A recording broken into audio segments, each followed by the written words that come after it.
continue here. As I said, X-ray is absorbed by the bone and they can pass the tissues. So what happens when we point a X-ray tube on the hand of a patient is that as you can see here, the ray here will pass to the film, and here the areas with the bone there will be no rays, so it will appear like shadow. Okay, so the areas that have the rays touching it here is the tissue area. The area with nothing, with the shadow, is the bone area. Now when we handle the film, okay, in order to see, okay, the shadow will appear like lighter area, which is negative image. The film is not hit by the rays. The areas that is hit by the X-ray will appear as dark area, because bone absorb the rays, so they will block these rays, so there will be no rays here. It will appear like a light area. So when we process the film, we will see the shadow as light area, negative image, no rays hit this part. So how X-ray film forms the image of the bone? As we said, X-ray is pointed to the hand or to the chest or to the leg of the patient. Areas with tissue, the rays will pass them. Areas with bone, the rays will be absorbed, they will be blocked. Okay, now when we process the film, the areas in the film that is hit by the rays, they will appear black. The areas in the film that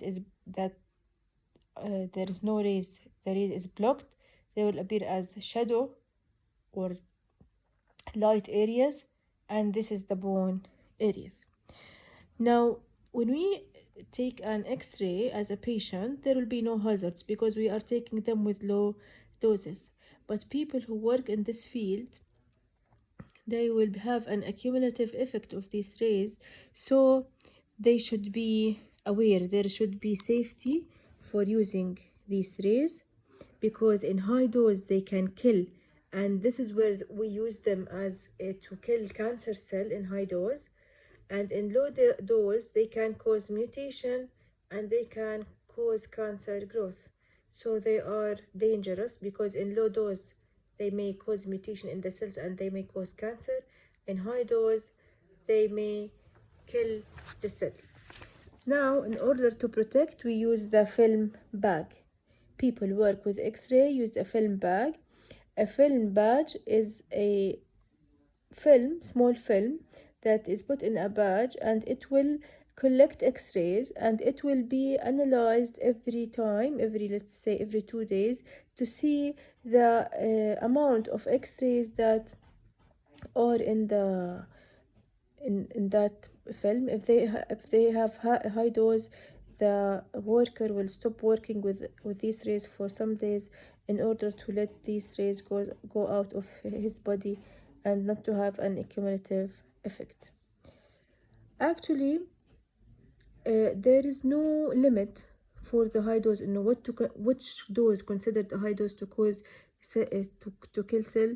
There is no evidence of a lower limit below which cell would be damaged, so you have to be careful when using X-rays more than one time.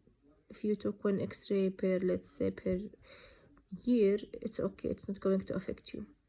Now ultraviolet radiation, we said that it's from the sun or UV scanners, is harmful to human eyes and can cause blindness.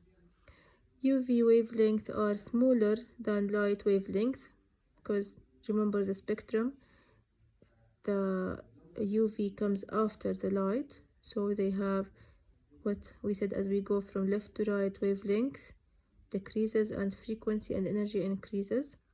Okay, they can cause sunburn and can cause skin cancer. Radio waves and microwaves penetrate into the body and have a heating effect on the tissue, and this is important because we can use them. And as we said, infrared radiation has a heating effect on the skin tissue as well as the surfaces, and we can use the infrared radiation to heat some objects, as we said before in the table. I think by now you have a good material. You have to study it, you have to revise it now, and you can go through the summary question, page 137 and 135, and if you feel any difficulty, please contact me. Thank you.